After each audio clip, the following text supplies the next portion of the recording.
Hello everyone, I welcome you all on my YouTube channel. Today we will discuss about A for mains. और मैंने पहले ही बताया था कि इसके दो मेन पोर्शन है, मतलब कैटेगराइज हम लोग टू मेजर कैटेगरी में करेंगे, static as well as dynamic. Static सभी लोगों को क्लियर होगा कि क्या क्या चीज़ें स्टैटिक में पढ़नी है, पर मेन प्रॉब्लम है कि डायनेमिक में क्या करना है। कुछ लोग ऐसे भी होंगे जो डायनेमिक के लिए बहुत ही ज़्यादा वरीड होंगे, उन्हें लग रहा होगा कि डायनेमिक में पता नहीं क्या पूछेगा और वो डायनेमिक करने में लगे हुए होंगे पूरे तरीके से। तो first of all marks distribution की बात कर लें तो स्टैटिक से हमेशा आपके जो मार्क्स आएंगे वो 40+ आएंगे।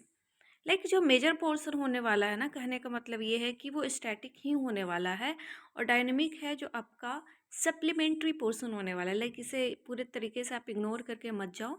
और साथ में जो अपना आपका जो 1 मंथ का अप्रॉक्स 1 मंथ जो आपके पास जो टाइम बचा हुआ है, उसका पूरा का पूरा डायनेमिक में भी लगा के नहीं जाओ, लेकिन इतना ज़रूर करो कि डायनेमिक भी आपका अच्छे से निकल जाए। तो उसके लिए डायनेमिक में मैंने जो सर्टेन चीज़ें हैं उसकी क्या वेटेज है उस हिसाब से मैं आपको बताऊंगी। यदि आपको अच्छा लगता है तो उस हिसाब से आप प्रोसीड कर सकते हैं। तो हम बात करेंगे डायनेमिक एग्रीकल्चर की। तो डायनेमिक एग्रीकल्चर में जो सबसे इम्पॉर्टेंट है वो है आपका फ्लैगशिप स्कीम्स।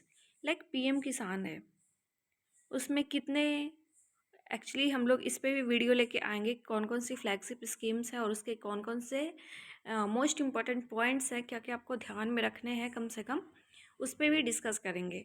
लेकिन जब ये कब लॉन्च हुआ, क्या बेनिफिट है, इसके बेनिफिशियरी कौन है, कौन इसके बेनिफिशियरी नहीं है।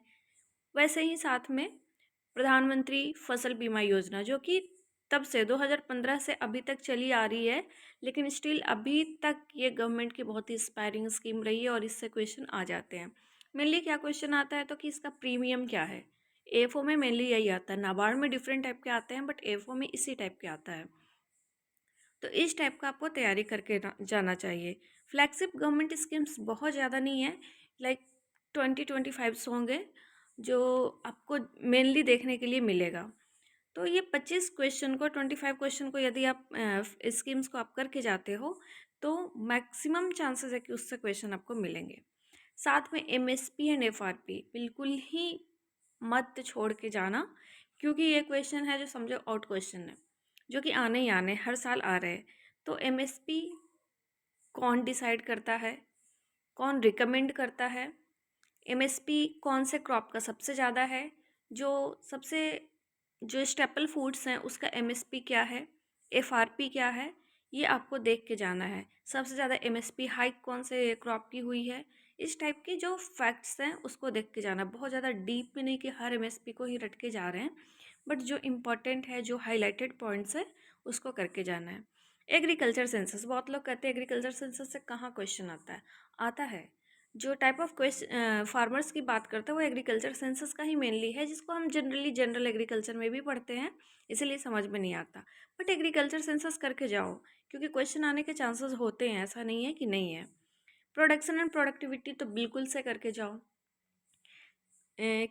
वीट का, राइस का, मेज़ का, पल्सेस का, ऑयलसीड का क्या प्रोडक्शन है, सबसे ज़्यादा प्रोडक्शन किस स्टेट में है, ranking of state in production किस स्टेट का है, प्रोडक्टिविटी कौन से क्रॉप की कितनी है, जो मेजर क्रॉप है उसका, और किस स्टेट की सबसे ज़्यादा प्रोडक्टिविटी है उस क्रॉप की, मेजर क्रॉप्स की। तो ये आपको देख के जाना है। बहुत सारे लोग हैं जो बहुत ज़्यादा फोकस कर रहे होंगे NABARD norms and bankable projects के बारे में। इससे क्वेश्चन आते हैं, ये पार्ट है आपके डायनेमिक एग्रीकल्चर का, बट इससे बहुत ज़्यादा क्वेश्चन तो देखने को नहीं मिला।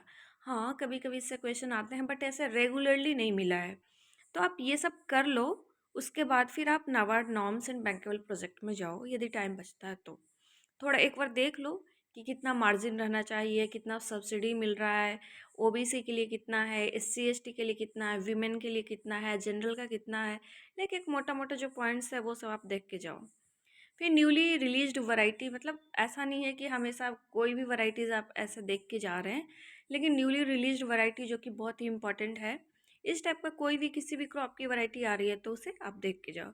और साथ में कोई ऐसा एग्रीकल्चर से मेजर न्यूज़ निकल के आ रहा है जो कि अफेक्ट कर सकता है पूरे कंट्री को या फिर इंटरनेशनली उसके बारे में बात हो रही है, उसका चर्चा हो रहा है, तो उस टाइप के मेजर न्यूज़ को कवर करके आप जा सकते हैं।